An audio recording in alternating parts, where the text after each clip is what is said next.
اعوذ باللہ من الشیطان الرجیم بسم اللہ الرحمن الرحیم۔ میرے دوستو، پچھلی ویڈیو میں نے ایک سوال کے بارے میں بتایا تھا کہ بلال دانا پر سیاہ بادشاہ جو خلیفہ ہارون الرشید کے دربار میں آیا تھا، اس نے بلال دانا سے ایک سوال کیا تھا۔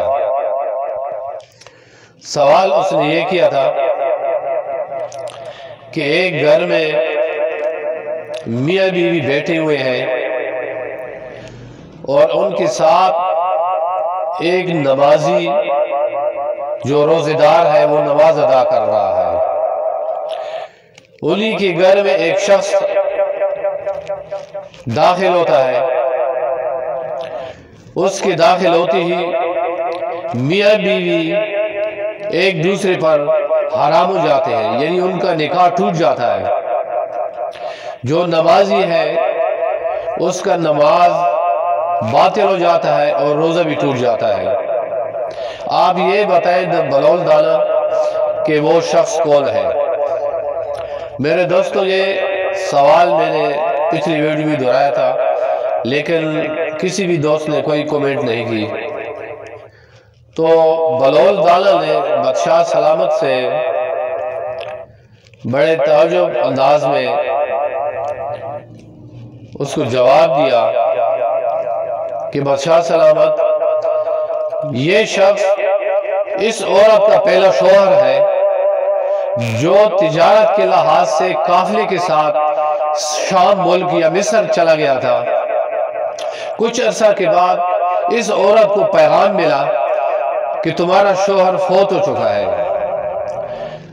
اس کے بعد اس عورت نے اپنی عدت پوری کی اور عدت پوری کرنے کے بعد دوسرا نکاح کیا۔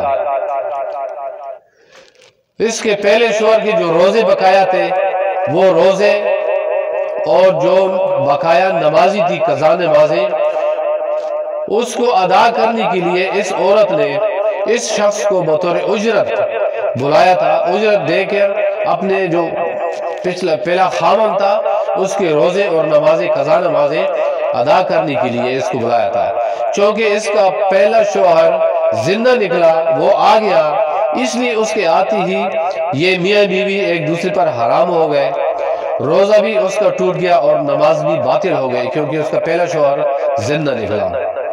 بادشاہ نے بڑے خوشگوار طریقے سے اٹھ کر بلال کو گلے لگایا اور شاباش دی کہ واقعی آپ بہت ہی لائق اور ہوشیار نکلے ہو۔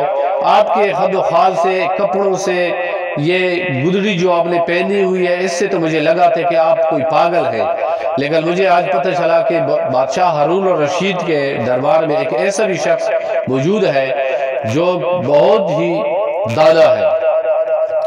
اب بلال دانا نے بادشاہ سے کہا کہ بادشاہ سلامت، شرط کے مطابق اب میں بھی ایک سوال کروں گا اور آپ نے اس کا جواب ہی دینا ہے۔ اس سیاہ بادشاہ نے جو مہمان تھا اس نے کہا ٹھیک ہے، ابھی آپ اپنا سوال دہرائیں۔ تو بلال دانا نے دوستو کہا کہ یہ سوال ایک بہت ہی معقول چھوٹا سا سوال ہے، لیکن آپ کو اس کو سوچ سمجھ کر حل کرنا چاہیے۔ بادشاہ نے کہا ٹھیک ہے، آپ سوال کریں۔ بلال دانا نے کہا کہ بادشاہ سلامت، آپ کے سامنے ایک ڈرم پڑا ہوا ہے جس میں سرکہ ہے، اور ایک بوری ہے جس میں شکر ہے۔ آپ نے ایک جگ شکر کا لیا اور ایک جگ سرکے کا لیا اور آپ نے مشروب بنا لیا۔ اس مشروب کو بنانے کے بعد جب آپ نے دیکھا تو اس میں ایک چوہا مرا ہوا پڑا ہے۔ آپ یہ بتائیں کہ یہ چوہا سرکے میں مرا ہوا پڑا تھا یا کہ شکر میں مرا ہوا پڑا تھا؟ بادشاہ نے بڑا سوچا، لیکن سوچ کے جواب دیا کہ بلال، اگر میں 3 مہینے بھی سوچتا رہوں تو میں اس کا جواب نہیں دے سکتا، اس کا جواب آپ ہی دے سکتے ہیں اور کوئی نہیں دے سکتا۔ تو بلال دانا نے مسکرا کر کہا بادشاہ سلامت، بہت صاف سی بات ہے، اس چوہے کو آپ نکال کے صاف کریں، اس کا پیٹ چاکیں، پیٹ چاک کرنے کے بعد آپ اس میں دیکھیں اگر اس میں سرکہ ہے تو وہ سرکے میں مرا تھا، اور اگر وہ اس کے پیٹ میں شکر ہے تو وہ شکر میں مرا تھا۔ دوستو بادشاہ بڑا خوش ہوا اور اس کو گلے لگایا، اور جو ہارون رشید تھا وہ نادم ہوا، لیکن جو وزیر تھے، جتنے بھی وزیر تھے، وہ اس لیے خوش ہو گئے کہ ان کے سر بچ گئے، کیونکہ بادشاہ ہارون رشید نے کہا تھا کہ اگر کوئی بھی جواب نہ دے سکا تو پھر اپنے سروں کی خیر مناؤ، تمہارے سر قلم کریں گے۔ تو اس وجہ سے جو وزیر تھے، جتنے بھی وزیر مشیر تھے، وہ بلول کی بہت ہی قدر کرتے تھے، لیکن بادشاہ ہارون رشید بلول سے اس لیے ناراض تھا کہ وہ اس کو پاگل سمجھتا تھا، دیوانہ سمجھتا تھا۔ تو دوستو آج کے اس ویڈیو کو اگر آپ سوچیں تو بہت ہی اچھا ویڈیو تھا، کیونکہ پچھلے ایک ہفتے سے آپ لوگ اس انتظار میں تھے کہ اس سوال کا جواب کیا ہوگا۔ تو جن دوستوں نے ویڈیو کو ابھی تک سبسکرائب نہیں کیا ہے میرے چینل کو لبیک 720، تو اس کو سبسکرائب کریں، لائک کریں، تاکہ آپ کو ہر میری نئی آنے والی ویڈیو آپ تک۔ اور اس کے بعد جو ہے نا بلول دانا کی بسیٹ چلے گی انشاءاللہ، اگلی دفعہ پھر بلول دانا کی کوئی نہ کوئی سوال میں آپ لوگوں سے کروں گا، اور مجھے امید ہے کہ آپ دوستوں کو یہ ویڈیو پسند آیا ہوگی۔ السلام علیکم ورحمۃ اللہ وبرکاتہ۔